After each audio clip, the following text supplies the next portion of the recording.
বলছি বলছি ডিএ সংক্রান্ত ব্যাপারে সুপ্রিম কোর্টের অর্ডার ছিল 6 সপ্তাহের মধ্যে ডিএ 25% বকেয়া দিতে হবে 2009 থেকে 2019-এর মধ্যে, কিন্তু রাজ্য সরকার কোনো দপ্তরে কোনো অফিসে কোনো রকম ভাবে এই সংক্রান্ত কাজ এগোচ্ছে না বলেই শেষ রিপোর্ট। শেষ পর্যন্ত যদি ডিসেম্বরে মানে এই মাসের শেষের মধ্যে না দেয়, 6 সপ্তাহের মধ্যে ডিএ বকেয়া যদি কর্মচারীদের না দেন, তাহলে কি আরেকটা কন্টেম্পটের দিকে এগোবে ব্যাপারটা? আপনার কি মনে হয়? কন্টেম্পটের দিকেও হতে পারে এবং সুপ্রিম কোর্ট ওদের মামলাটাও খারিজ করে দিতে পারেন। দুটো সম্ভাবনাই আছে। আচ্ছা এখন আচ্ছা, দেখা যাক সেটা কি দাঁড়ায় শেষ পর্যন্ত। এমনও হতে পারে আপনি আশঙ্কা করছেন যে এসএলপিটাই বাতিল করে দিলেন হ্যাঁ, পুরোপুরি যে সুপ্রিম এই কোর্টের। অ্যাটিচিউডের জন্য? হ্যাঁ হ্যাঁ, পুরো এসএলপি বাতিল হয়ে যেতে পারে। বাতিল হয়ে যেতে পারে। হুম।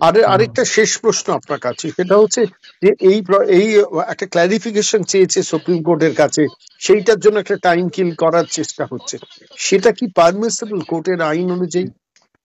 জানি না কি দরখাস্ত করেছে, দরখাস্ত না দেখে বলতে পারবো না। হ্যাঁ, দরখাস্ত করার তো অধিকার আছেই, কিন্তু সেটা কি ধরনের দরখাস্ত, সময় এক্সটেনশন চেয়ে নাকি, সেটা না দেখে বলা মুশকিল। ঠিক। কিন্তু ওই আদেশ যেটা আছে, সে আদেশ কার্যকর করতে হবে, এ নিয়ে কোনো সন্দেহের ব্যাপার নেই। ঠিক। অনেক ধন্যবাদ।